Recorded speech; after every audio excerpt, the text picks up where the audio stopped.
Russell Crowe, thank you so much for joining us on Profiles. Every week we look at one of the greatest filmmakers, actors, and actresses of all time.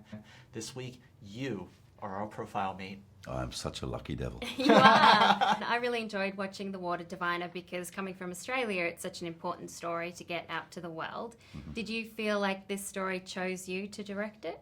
That's how it feels, really, because I was in the middle of a very busy professional year and very complicated private year as well. And this script arrived, and it was funny. I was reading it, and I had that visceral connection I look for as an actor. You know, where I felt that I was connecting to the piece and I was starting to make notes on behalf of the character.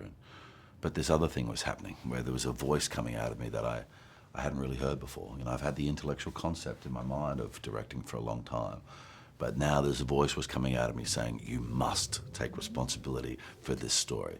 Only you can read between the lines. Only you can see into its shadows. So yeah, it was a funny thing because I was developing a whole bunch of other stuff. And then everything changed. You've worked with so many great directors, Ron Howard, Peter Weir, Ridley Scott, 5 times. So for your first time directing, who did you steal from the most? Everybody. You know, I have absolutely no problem saying that because, you know, when you're a creative artist, influence is a real thing, you know. And those that tell you that they're, not available to influence are just bullshitting. But... You know, everybody that you work with, you learn from. Sometimes you learn things that you will apply, and other times you learn things that you would never do. Yeah. So it's kind of a two-way street. But if you think about it, man, I've been working in front of a camera since I was 6 years old. I've been making lead roles in feature films for 25 years. Nice. So I have a massive accumulation of on-set experience, probably more than any director that I've worked with. You know, sure. Because a director, it takes you 3 years to make a movie. As an actor, you can make 3 movies a year. Mm-hmm. You know, so and because of playing lead roles, I'm always in that sort of that problem-solving cabal. So there's a lot of things that come up on the film that you recognize and you know how to solve it. You know, for years and years, I only worked with directors who were significantly older than me. And strange little inaudible click happens in the background and you find yourself on sets where the directors are significantly younger than you. Yeah. You know? And every now and then they'll be sort of doing something and you recognize what they're doing is painting themselves into a corner. So you just try and make yourself available for when they do ask you the question, how do I get myself out of this? And you sort of, you help them out.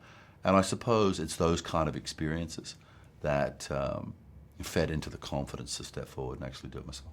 Did that make it slightly easier then when it came to starring and directing at the same time?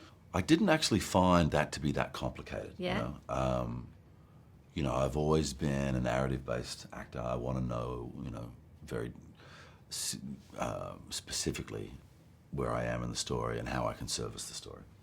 I've always had one part of me that is very technically orientated. What is the lens we're using? How's the camera moving? What does this particular director want out of this shot? I've never been the actor, for very good reason, who believes that the camera either loves you or it doesn't. I know it's inanimate and I know it needs to be fed. So if you're that kind of performer already, it's actually not that big a step. Now, certainly, you will get to the end of the day doing the dual jobs and you will know that you've had a day of work,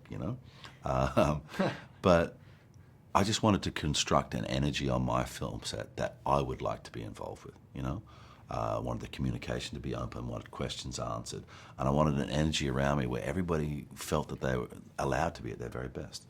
And that starts and ends really with communication, answering people's questions, understanding how much of a privilege it is to be the director, to be allowed to bring all these creative hearts and minds to you who all are trying to contribute and letting them know that their contribution is valid.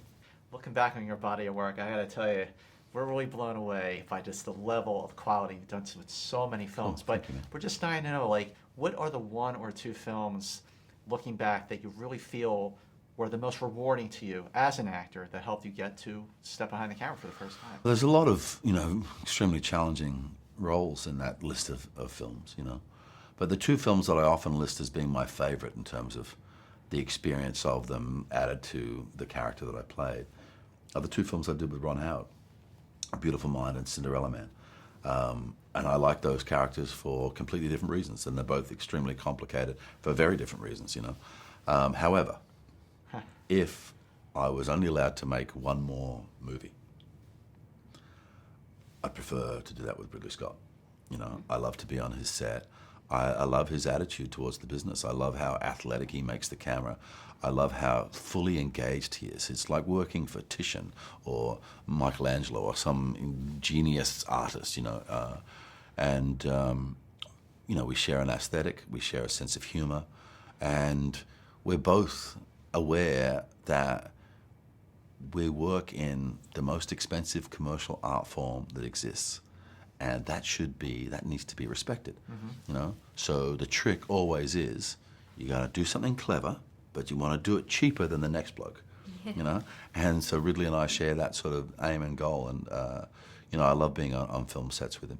And I've learnt a massive amount from him. And, yeah, that would be my choice if it was the last movie I was to ever do. Thank you so much for joining Cheers. us on Profiles. It's an appreciate honor. it. Thank you so much.